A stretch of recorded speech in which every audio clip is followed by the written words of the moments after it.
Harrier jump jets have flown in active service for the last time. They were famously counted out and counted back in during the Falklands War, but now, after almost 40 years of service, they've been scrapped as part of the coalition's spending cuts. Our defence correspondent Caroline Wyatt was there for the final operational flight.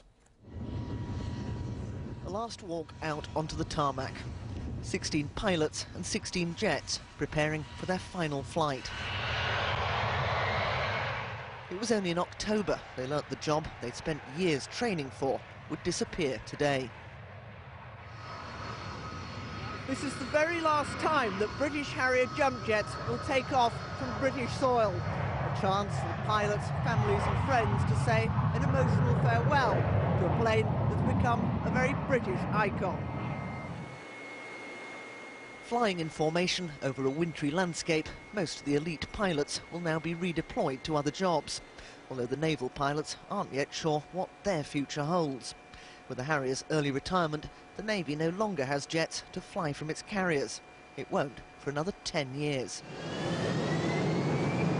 It was in the Falklands that the Harriers really showed their mettle, shooting down at least 20 enemy aircraft, with no losses to the Harriers themselves, as Brian Hanrahan found a way of saying to get round military censorship at the time.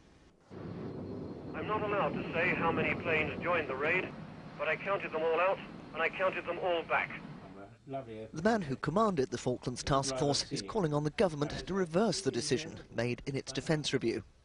I think the review was not correctly conducted, and it was done in a hurry for the wrong reasons, and that should now be looked at again. This afternoon, a last breathtaking display of the Harrier and its pilot's prowess, hovering over the airfield before they came into land.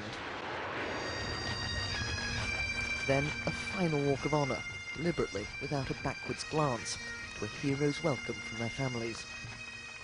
I can't describe that. Words fail me. I've been flying this jet for 15 years now, and it's difficult to believe it's all come to an end. Not just for me, but for this force, and in particular this aircraft.